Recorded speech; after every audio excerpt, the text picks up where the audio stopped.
Hi everyone. As I've mentioned before, we are doing all we can to make sure that no one has to end up with an eye in lab. Our hopes at BIPSI is that we will be able to get back into the school at some point and be able to do maybe like a mini boot camp that of course we would work with you guys with your schedule. We would make sure everybody knew ahead of time what was going on. But as you know, with labs, the purpose of a lab is for you to have hands-on experience. But as the COVID-19 crisis has affected us all, and it's no one's fault that you guys are not able to get into the labs. So we want, everyone at BIPSI is working around the clock to do everything we can within reason to keep everyone safe, to not allow you guys to take an eye in any class or have to drop any class. So what I'm doing is I'm trying to go through our labs like we were doing them. And one of the things that will help, as you guys know, if you'll look at this, this is lab 14.1, and I have two discussions up. And when you do the discussions, guys, don't make it real hard on yourself, okay? And I'm gonna go through this quickly, and I'm gonna try to have this up shortly, and your discussion's open now, and I'm hoping to get this up before anybody gets a chance to even do any of the discussions, because this will be helpful for you. In you know, whatever you, if you were to do it before you saw this, it would be fine. But I just don't want to put more work on you guys than you all already have. So you're used to seeing this slide. We finished up some of our labs in lab, and y'all were used to looking at this. So what I'm hoping is, by some way, we're able to get you a passing grade and get you done with not just lecture in Allied Health 209, but in lab as well. And we're going to figure that out. So what I want you guys to do, until we know better of what we're dealing with and how we're going to handle this, let's just go through this and try to keep up with as much of this as we can. So if we were in lab in class today, we would look at this, and as always, okay, we're looking at our requisition. This is what prints out in our lab, or what our doctor or our nurse or someone hands us if we're the person responsible for drawing our lab test and for performing our waived CLIA testing in our physician's office lab. So this is what we're going to get, right? And so the patient information would already be filled out here, and you guys could take this time to fill this patient information out, and you can fill the patient information out on 14.1 in your lab manual if you would like. It's not a necessity, but it always helps to practice, okay? And we always want to know, here we're talking about the capillary skin puncture, so our specimen source is going to be capillary, right? The test performed by section, we would fill that out if we performed the test. If there was a test that we performed using this capillary blood from the capillary skin puncture, then we would of course put our initials in the spot that says test performed by, and the date and time we performed that particular test, okay?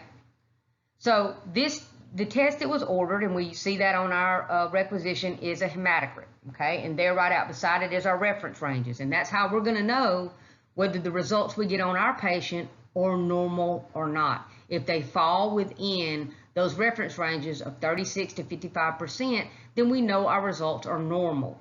If they fall outside that range, then we know those are abnormal, and we chart differently. We handle the patient differently according to the lab results. What laboratory section does this go to? These tests, hemoglobin, hematocrit, these are tests that go to the hematology department. So that's the section of the lab that would be delivered to if you were taking it there for someone else to do it. Go over what 4 places would you document this test, okay, if you're running a test, okay? You're going to document it on the requisition slip, what your results are, right? You need to check and make sure QC has been ran before you run it. If not, you need to run QC and document that in the QC log, okay? You need to document it on the chart, the patient's chart, the procedure that you've done, plus whatever test you ran and the results, and then you need to document in the patient log. So here's a breakout, okay, step by step, what we need to do for a capillary skin puncture. This is also, as y'all know, because we've went over this many times in lab, it's documented in your lab book, step by step, not only exactly what you're supposed to do correctly, but in the correct order that you're supposed to do it in, right? Like, you warm the hands. Why? Because you get 7 times more blood. We only use the 3rd or 4th finger, and we try to do our non-dominant hand, right? We stick the heel of any child that is 1 year old or younger that is not walking at that time, right? We stick their heel, okay? So we select our proper area, right? We want to go across the fingerprints, and we want to avoid the bone, right? We clean that area just like when we do any venipuncture or capillary skin puncture. We want to clean our area with 70% isopropyl alcohol and concentric circles and allow it to dry, right? Then we lay their hand flat on a table. You do not want to put your hand under their hand, because there's too much of a chance that you could inadvertently stick yourself with a dirty lancet. Then, of course, you want to perform your finger stick. And we always remember you want to press down really hard. And I know a lot of people that's like, oh, God, I'm going to hurt them. You have to press down really hard. You would rather get a really good stick the first time, collect all the blood you need correctly so that you're producing the most reliable and accurate results you can, okay, than to have to stick the patient more than one time. So once you push that lancet down really, really hard, and you'll see in the illustration that we avoid that bone and we do it off to the side, right in the fleshy part of that finger, okay? Once we have it held down really hard, we just depress the trigger, it clicks, and then we count 2 seconds as we're holding it tight with the trigger down, 1, 2. Then we dispose of that lancet immediately in our sharps container, right? We wipe away the first drop of blood. We turn their hand over, we squeeze their finger really hard. We get a big drop of blood, and then we collect that blood, okay? You never want to milk the finger. Remember, our order of draw is purple, others with any kind of additives, and then red and SST. We try not to waste blood. We don't scrape that finger. Then we like to wipe that finger with some hydrogen peroxide and apply our Band-Aid. We remember what we tell our patients, right? We tell them that after about 15 minutes, if they stop bleeding, they can take their Band-Aid off. You always want to use good customer skills. You always want to introduce yourself. The most important job you can do as a medical assistant, a lab assistant, a phlebotomist, any healthcare worker, is to make sure you properly ID your patient. And you always want to label after you've collected your blood. So after you've collected your sample, you label it with the basic 6, okay? Now, what I want you guys to do is go over these, okay? And then each one of these, there will be a video attached with it. And that video is on the laboratory test that you must know how to do correctly 100%. So make sure on those discussions you look at exactly what I ask you to read and watch the video and then detail it out, just like in your lab manual. You guys see one, I do this. Make it brief. You don't have to write a book, but make sure you detail everything that you need to do from start to finish. Okay? Now, I'm going to slowly go through these slides. Okay? Obviously, you guys are not going to be able to do these, but you always want to make sure you keep up with what needs to be done. All right? And when you run your quality control, you always want to make sure you accept or reject it. Okay? And you always want to know, why is it acceptable? Why would you reject it? What reasons would make you to reject it? If you reject it, what do you need to do next? Okay? We have to make sure we troubleshoot this stuff. We do not use that instrument on any patient if we do not accept our quality control.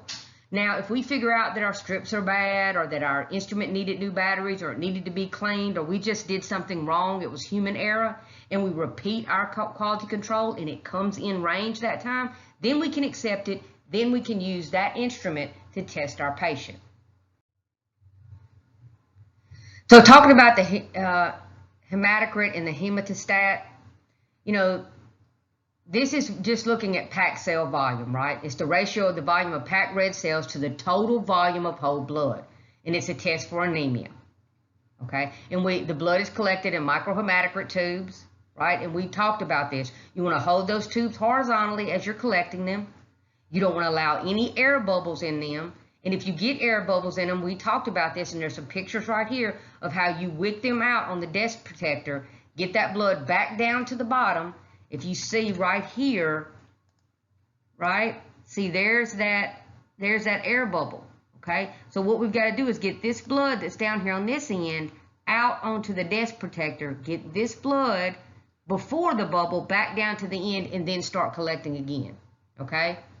You always want to fill 2 tubes, and they need to be 3/4 of the way full, okay? And you always, just like when you're making blood smears, you have to have 2 smears.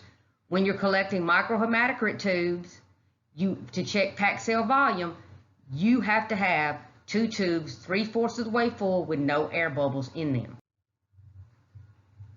Remember, you put your index finger over the end, because we talked about this. It's like a straw. If you don't do that, the blood will come out the end. Then you want to seal one end, press it down hard, twist it, take it out. Now, to transport it to the lab, you would place both of these tubes, because obviously you cannot put the basic 6 on those hematocrit tubes. You place them in an empty red glass tube, and then you label that red glass tube with the basic 6. Okay? Now, I'm going over this because we're not able to do this in lab. So some of the instructions on here we're not able to do. But I want y'all to go through this and know how to do it. Go watch videos. Make sure you know how to do it. But understand that you only have 2 tests that I call for you to write up on your discussion. So the only ones you need to do, as far as for me, for work, is the ones that's included in the discussions, okay? These others, I would really like it if you guys would go onto YouTube, go onto the internet, Google the hematostat, and watch something about it. But you're not responsible for that for homework. You're not responsible for that for a grade. But please go over this so that you will know how to do it. And we've seen this machine in our lab, okay? We've worked with these. We've seen them. You always want to make sure that you place one microhematocrit tube directly across from the other, right? You close the door, okay? And it's a clear wave test, so it's going to be easy.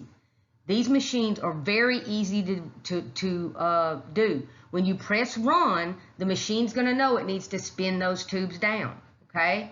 Once it stops and the lid pops up, you take your tubes out. That's when, of course, you're going to lay them down on, you see that bottom photo, you lay them down in that ridge, and then you are going to start reading them, okay? And this is exactly how that procedure goes. It's very user friendly. It's a clear wave test, and it's easy to use.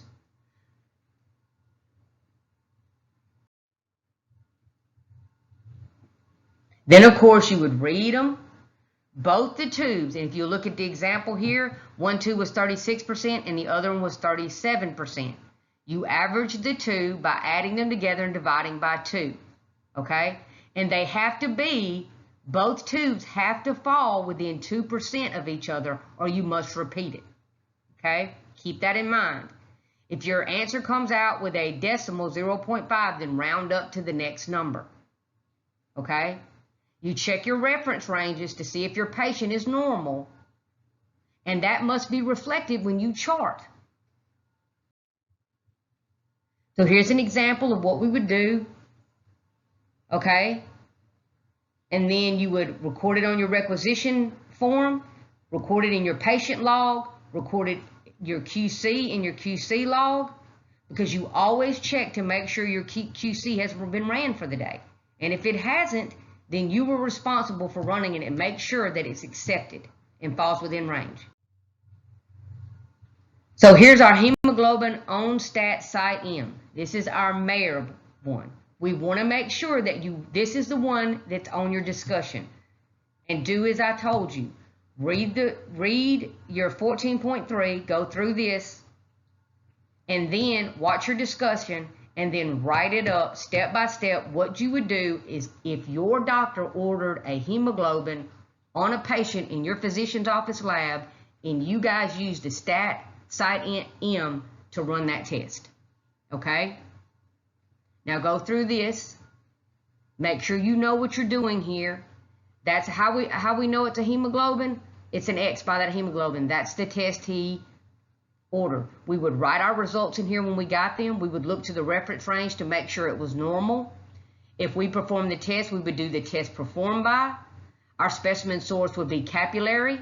Our patient information would always be filled out, and we would always make sure we introduced ourselves, ID'd our patient, did our medical interview before we got started. We would use impeccable customer service skills by making sure our patient was safe, that our patient was comfortable, and that we communicated well with our patient.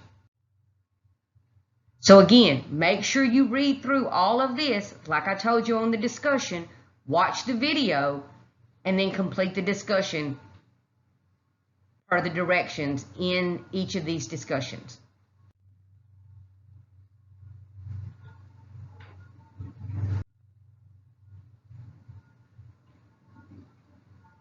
Of course, unfortunately, you won't be able to show that to me today. I hate that more than you will ever know, because I'd love to be out of this house and be in the classroom, as I'm sure most of you are probably sick of this quarantine. But we're doing the right thing because we're saving lives by staying at home. So make sure you go through this, because the more you read and go through step by step what you do, the more you will understand it, and the more you will know what to do when you go to work. Okay, guys, make sure that you include every step that you would do from start to finish on doing this. I'm also going to put up slides on the 15 lab as well shortly. So looking at these slides, reading your lab manual, watching your video, and then do your discussions. They'll cover these labs, and hopefully we'll be able to get back into the classroom, or we'll be able to figure out a way to make sure that you have all the stuff covered to meet these standards, and that so you can get out of this class. We can get out of this class. So guys, take care of yourself, and hope to see you soon. Remember, email me if you have any comments, questions, or concerns. Y'all have a great day.